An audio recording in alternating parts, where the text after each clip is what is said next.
হুঁশিয়ারি, থানার ইট খুলে নেব। মঙ্গলবারই মুর্শিদাবাদের লালগোলায় এক প্রভাবশালী ব্যবসায়ীর একাধিক বাড়িতে হানা দিয়েছিল রাজ্য পুলিশ। ওই ব্যবসায়ী আর কেউ নন, তিনি ভরতপুরের বিধায়ক তথা নবগঠিত জনতা উন্নয়ন পার্টির প্রতিষ্ঠাতা হুমায়ুন কবিরের কন্যার শ্বশুর সারিফুল শেখ। তারপর থেকে মুর্শিদাবাদের রাজনৈতিক আবহাওয়া উত্তপ্ত হয়ে উঠতে থাকে। মুর্শিদাবাদ পুলিশ সূত্রে খবর, লালগোলা সহ একাধিক জায়গায় মোট 6টি বাড়িতে হানা দিয়ে পুলিশ প্রায় 10 কোটি টাকার সম্পত্তি বাজেয়াপ্ত করে। এর মধ্যে হুমায়ুন কবিরের কন্যার শ্বশুরের ইটভাটা হোটেল ও দোকান রয়েছে।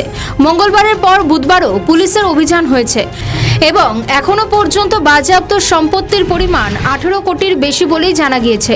এরপরেই আসরে নামেন হুমায়ুন কবির। মেয়ে, জামাই এবং শ্বশুরের পাশে দাঁড়িয়ে তিনি কার্যত মমতা বন্দ্যোপাধ্যায়ের উপর রাজনৈতিক প্রতিহিংসার অভিযোগ আনলেন। সেই সঙ্গে মুর্শিদাবাদ পুলিশকে চরম হুঁশিয়ারি দিয়ে বসেছেন। সেই সূত্র ধরেই জনতা উন্নয়ন পার্টির প্রতিষ্ঠাতা তথা তৃণমূলের প্রাক্তন বিধায়ক 1 লক্ষ লোক নিয়ে বেলডাঙ্গা থানা ঘেরাওয়ের হুঁশিয়ারি দিয়ে বলেন, প্রয়োজনে বেলডাঙ্গা থানার ইট খুলে নেওয়া হবে। আমার কিছু করতে না পেরে শফিক বলে তার ছেলেকে ধরে নিয়ে এসে আটকে রেখেছে। আমি আইসিকে বলেছি যদি না ছাড়ে কালকে বাবরি মসজিদের ভিত্তি স্থাপন তো আগেই হয়ে আছে, কাজ শুরু করব, করে লাখ লোক গিয়ে বেলডাঙ্গা থানা ঘিরব, দেখবো এসপির কতটা দম আছে আর বেলডাঙ্গা আইসির কতটা দম আছে। কালকেই ঘিরব বেলডাঙ্গার আইসিকে, যদি ওই শফিকের ছেলেকে না ছাড়ে। কালকে এক একটা ইট খুলবো বেলডাঙ্গা থানা, এক একটা ইট খুলে নেব, কত গুলি আছে, কত চালাবে, আর বেলডাঙ্গা থানার ইট কালকে খুলবো। আইসির সাথে বোঝাপড়া করবো, এসডিপিওর সাথে বোঝাপড়া করবো কালকে। এসপি আবার আমাকে খুন করার জন্য ঠিকে নিয়ে এসছে। উনি আমার বিরুদ্ধে আমাকে খুন করার জন্য, আমি রাস্তায় গাড়িতে যা আশা করি সেটা দুজন সুপারি ক্লার্ককে এসপি বরাত দিয়েছে যে হুমায়ুন কবিরকে গাড়ি অ্যাক্সিডেন্ট করে খুন করে দিতে হবে। কারণ হুমায়ুন কবিরের রাজনৈতিক মোকাবেলা করতে পারছে না, তাই হুমায়ুন কবিরকে এইসব করার জন্য পুলিশের এসপিকে নিয়োগ করা হচ্ছে। 28শে ফেব্রুয়ারি আসতে দিন, ইলেকশন কমিশন ইলেকশনের শিডিউল ডিক্লেয়ার করুক। এসপি মুর্শিদাবাদ কোথায় থাকে, ওসি লালগোলা অপনু দাস কোথায় থাকে, মুর্শিদাবাদের প্রশাসন কোথায় থাকে, এটা আমার চ্যালেঞ্জ।